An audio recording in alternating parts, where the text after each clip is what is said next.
you there. Just painting a painting. Want to chat with me?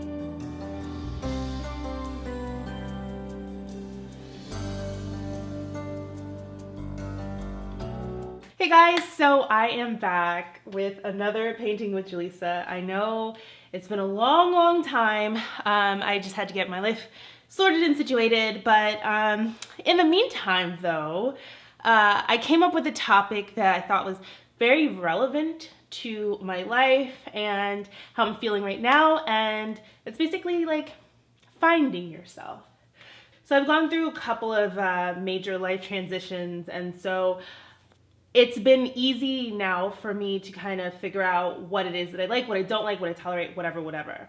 Actually, before we start, so I have a photo of myself. This is one that I took of myself, and I actually really like this one.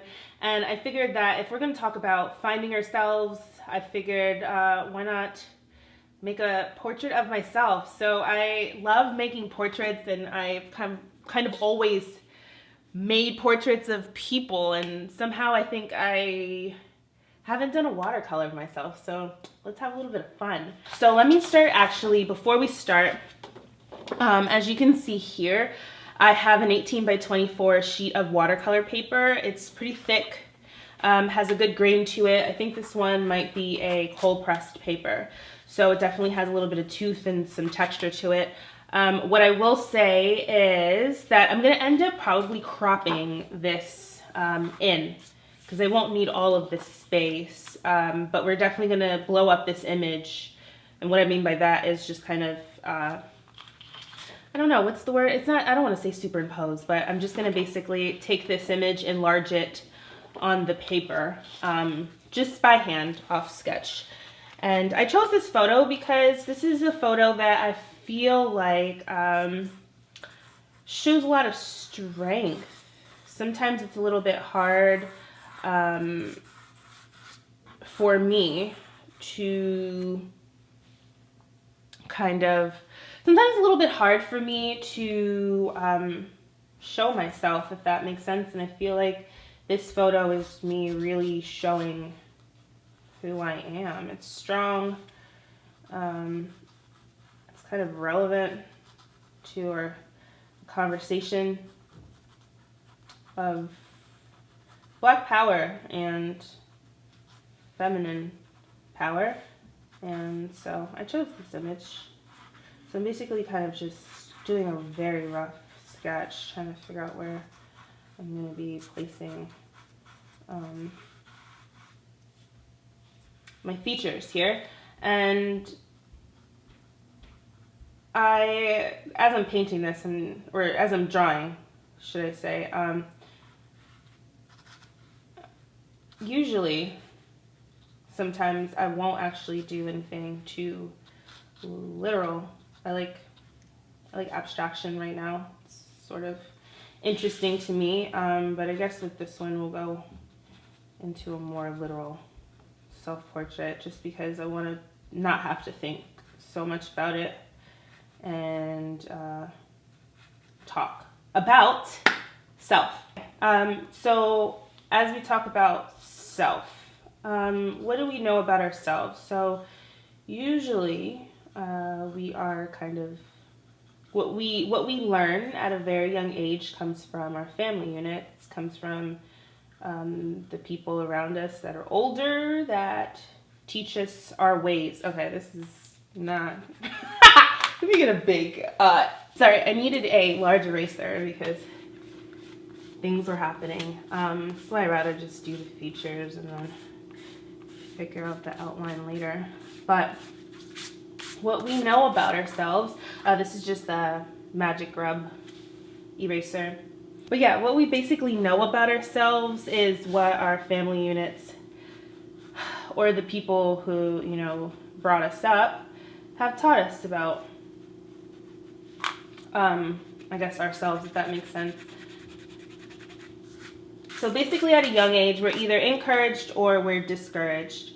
Really depends on your family, if that makes sense. So maybe you have a love of art and your mom is like, or your dad, or whoever it is in your life that, you know, you kind of look up to, look for approval, whatever it is, and they encourage it. They say, oh, this is great. What you're doing is amazing. Keep going. 9 times out of 10, if it's something that you really like to do, what are you going to do? You're going to keep doing it, right? Now, what happens when you're discouraged? If you're discouraged from doing something that you really like to do, you might think twice about it. You'll be like, should I really keep going? Is this something I want to do? You know, and then you start to form doubts. And even if you don't listen to it, it's still formulating in your subconscious. You know, it's still eating away just behind the scenes until one day it might manifest as you thinking, oh, you know what? I really don't like to do art. I'm not gonna do this anymore because I just don't like it. Not really realizing that it's rooted in something else. And so sometimes because of these things that happen, these kind of discouraging moments, we tend to lick our wounds and say, you know what? Okay, I'm discouraged by this for whatever reason, and I'm gonna move on to something that makes me feel more comfortable. And we get stuck in comfort a lot of the times. It's easy. Comfort is nice, you know. Comfort feels good. Comfort is familiar, you know. And but I don't blame people who get stuck in their comfort. I understand it's a rough world, but at the same time, getting out of your comfort zone is really what's going to help you find who you are. It's the trials and errors of life. It's the attempts and the failures and the triumphs. It's you doing well. It's you succeeding. That helps you to recognize also who you are. And I think for me, what helped me, and I'm only in my 20s, so I still have, hopefully, God willing, I have a whole life to live and still learn from. But what has really helped me to find myself is for me to retrace back to when I was a child and in my purest form, when all I knew was love and what made me happy and what made me feel comfortable and secure. And in those moments, what is it that made me find joy? You know, was it playing with dolls? Was it video games? Was it playing outside with my friends? Was it cooking with my grandmother? Was it making milkshakes? Was it, what was it that I found pure joy in when I was a child? And I always go back to that because that's the thing that really, that's where you can really find your greatest joy, is going back into your childhood, because it's when you were the purest. And when you go back to your childhood and you start to think about all those things that made you feel happy, why not try those things again? So if you like to doodle, if you like to bake cookies with your grandma, why not do that? Why not why not find joy in doing these things and cooking and doing whatever the hell it was that made you feel good when you were younger? Because you're going to find that those things are probably going to stay the same. You still probably really enjoy it, and maybe you might find your passion in that thing. So maybe because you liked cooking with your grandma or making cookies, you're an excellent baker. She taught you all of her best secrets and her tricks. And so now maybe you can put that to use, and you decide that you want to open a bakery because you love baking just that much, that is wonky. It's those kinds of things. So you really have to, I feel like the mouth is big. I always kind of over exaggerate, but like I said, I might end up doing some sort of abstraction. So we'll see, because I got a lot of space here and I don't know if I want to fill it. Yeah, you go back to that time or that place in your life where you were young and happy and carefree, and try to figure out in that activity, what was it that made you feel the happiest? Okay. We're not about to make this lopsided. And going back into the failures, I think people put, failure doesn't get enough credit. I think failure is so underrated. Some people are just so afraid of failing because of their fragile egos that they don't even try. And not even trying is a killer in itself, you know? If you don't try, it's an automatic no. You automatically lost. You didn't even give yourself a chance to try it. And I think it's important because the more I fail, the more I realize all of the things that I'm good at, or the things that I could work on, or the things that maybe just aren't for me. There are a lot of things that I want to do, and that's fine too. But at the end of the day, there are things that I'm better at. So try and try and try and try again and fail and learn from the failure too. Like, embrace the failure. I think we see failure as a bad thing, as you lost. And it's sure, you might have lost that battle, but you're gonna gain so much useful knowledge in that losing, in that failure, that's only gonna strengthen you to the point where winning is gonna seem so easy. Because you know everything that doesn't work, right? You failed, you didn't do it right, it didn't work out. And what happens? Maybe you were a little sad about it. You know, maybe you cried, maybe whatever the fuck happened, but you didn't die. You didn't die, okay? So because you didn't die, you just pick yourself back up and try again, and learn again, and fail again, and keep going until you figure it out. And then when you figure it out, that's when you get success. And success, although it's so sweet, it's not the most constructive time. Succeeding isn't critical. And from my experience,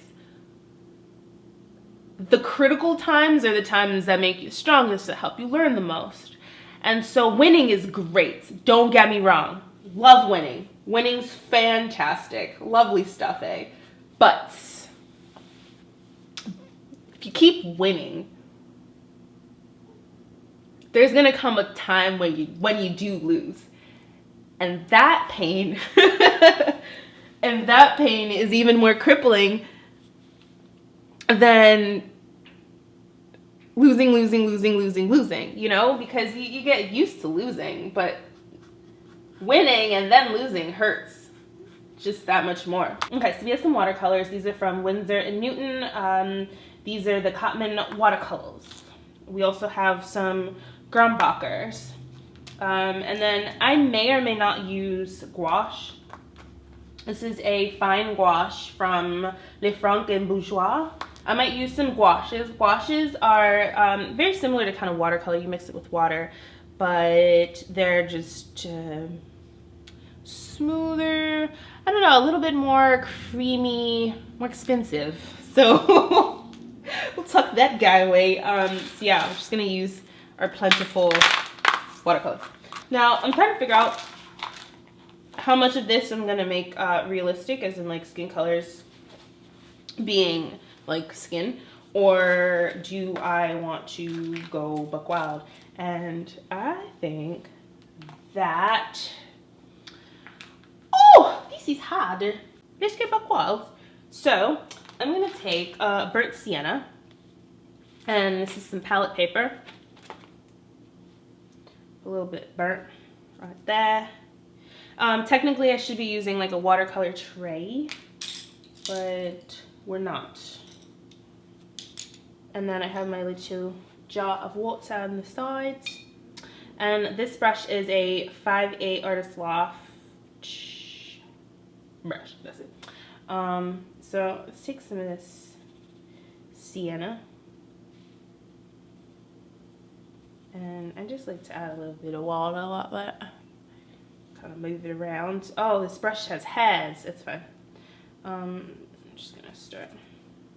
Actually, I might wet the paper a bit too and get some of that in. And I'm just gonna be very sporadic with this color because I like to do it. Yes. So, yeah. Now, I won't say, like, I'm not an expert. Haven't found myself, like I said, but I'm definitely, I try every day with every effort to be the best that I can be, if that makes sense. And the only way to do that is to follow my morals. And in order to even know what those are, I gotta know what I like. I gotta know what I think is right or wrong. Okay, so I wanna get the shade in here. I want to deepen. So I'm just gonna take a little bit of intense blue. It's a phthalo blue, phthalo. And then let's take some alizarin crimson hue. Mix that together. There you go. Not quite purple enough. This is like the best thing. I can't even believe that I get to do this with my life. I don't know how. I should have really started with the red and then added the blue, because now this is what we have. But I do have a white. Never really used a white watercolor. This one's new. I just don't use white. If I need white, I just skip. Like, I just don't put color on the paper. Okay, so we have more blue. This is not purple. That's fine. This will work for the shirt too, though. So I'll do some of this there, and a little bit there, and then I want. So it's pretty much here, right?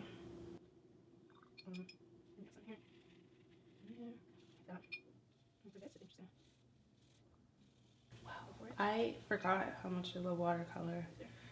Shit. My senior year in college, I was pretty much a piece of shit because I had a lot going on. So when it came to my assignments, I pretty much used to do whatever was the fastest thing possible in my painting classes. And the fastest thing for me to do was watercolor. So for my assignments, I would usually, like, in the last 20 minutes before class would start, or maybe a half an hour, and I would just literally just draw, just paint watercolors, and then go to class, and everybody would be like, oh my god, that's so amazing. And I'm like, I did it in 20 minutes. Piece of shit. I'm gonna add a little bit of, we have pink in the lips, not a lot though, and there's not really a lot of pink in this painting, so if I add it, it'll be just my own personal vendetta. Let's do a little bit here. It's mostly in there. My water is blue, so it's making this red a little pink. That's fine. Kind of like what's going on there.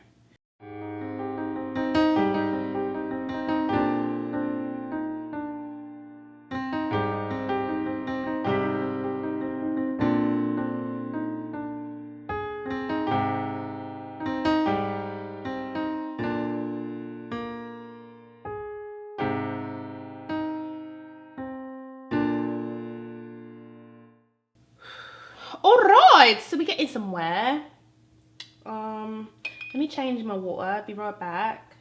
Okay, so we have fresh water. I'm gonna take, what is this? Raw sienna. It's a little bit lighter than the burnt sienna that we used last time. And I'm gonna use that for the skin base. And I'm trying to figure out what exactly I want to do for the background. I might do something warm.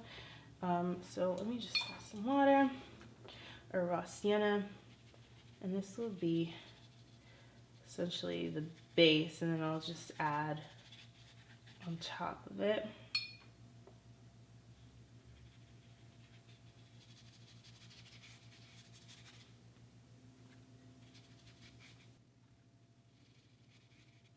collarbone right there.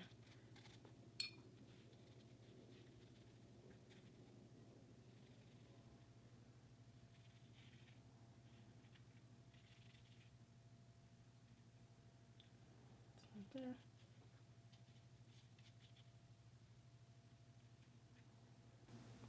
Girl, I just sent you one thing.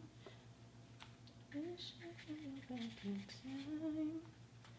'Cause I kept saying your name. Eyes on the person why. You say you want me back, but I don't think that you're ready yet. No. And then we're taking raw umber.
off. So let me just put these in.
So at this point, I'm gonna cut her so I can figure out what exactly I'm doing with this composition. And normally I would cut it with like a paper slicer, but we're good here. Cut off a little bit of this edge.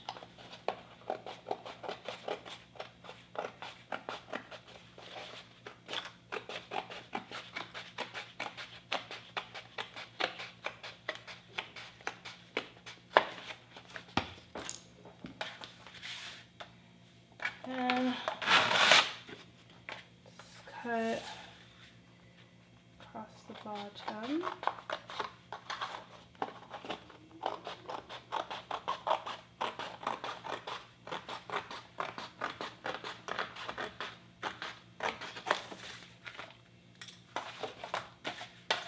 Okay, so far not too bad. It needs some colors. It's a little just brown. It's a little brown and blue. So let's just, I want to carve out this arm so we know. 'Cause sometimes I just like to add all the colors, which is fun, but that takes a little bit more time. And I just want to make sure that we're in and out here. I wanted to get this one done because I feel like all of my painting with me, I haven't gotten any of them completed. So let's bring some of this to the forefront. And then let's do, I think there should just be a good amount of warmth right here.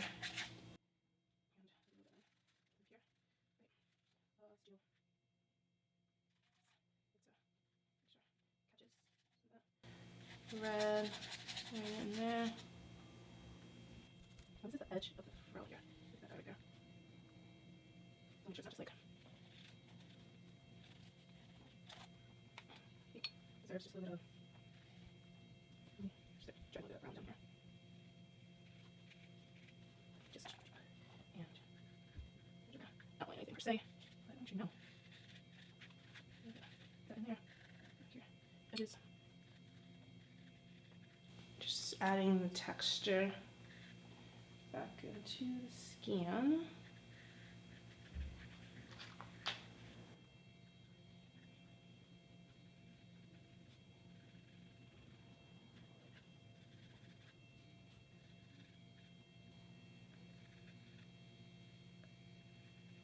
I think we are drawing to a close here because the sun is setting, and I want to make sure that you guys can really see this. So yeah, I'm going to end it here, but what I want to end it with is I just want to say that this life, as long as you're here, is such a long journey, and the point of it is to experience life and to learn things about yourself and to learn things about others that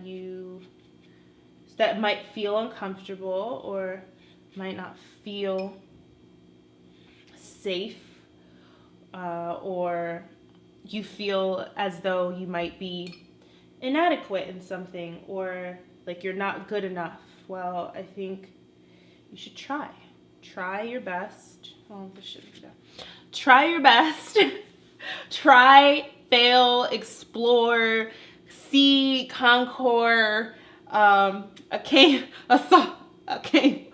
we have one life to live, and all you can do is live life for yourself and learn everything about yourself and value everything about yourself. And until you do that, you're not really going to learn anything about you or life or anything or anyone around you. For instance, you have to just be open to experiences, and that's the only way I think that you can truly learn from life and explore yourself. And in exploring yourself, you're going to be much more gracious and a better asset to the world. You know, we all have things to give. I always say we all have things to give. And why not give a bit of yourself to everyone around you? And hopefully they can give a little bit of themselves to everyone around them. And that might be the formula to world peace. I don't know. So we've got to finish drawing watercolor painting. Let's draw. Let's signature this biatch. Let's see. Let's finish her up right here. Call it a day. And there we have it. Very quick. Finished watercolor painting by Jaleesa. So here's the photo for reference. As you can see, my watercolor with Jaleesa. This is so fun! Oh my god, this is so fun. And I love watercolors because they are so fast. Dries fast, moves fast, sets fast, does the whole thing. I love it. One and done. So I thank you all so much for watching. This has been so fun, such an experience. I can't wait to do more of these, share more of these. I have so many ideas of bursting. I'm gonna be traveling, but there will be a next video within the next 2 weeks, right after Thanksgiving. I'll be back in Los Angeles painting again. In the meantime, I'm gonna have a couple of other videos, so stick around, don't go anywhere. Make sure you subscribe. Click the notification bell if you haven't, because YouTube be playing the shit out of me and they don't send all of my subscribers the video. So let's get the views going. Let's get the painting with Jaleesa. We should have like a squad name. Just for the art girls, you know, like the painter girls. Let's see. What should we call ourselves? I don't know. Let's come up with cool names in the comments below. Okay, this is fun. I love you all, and until next time.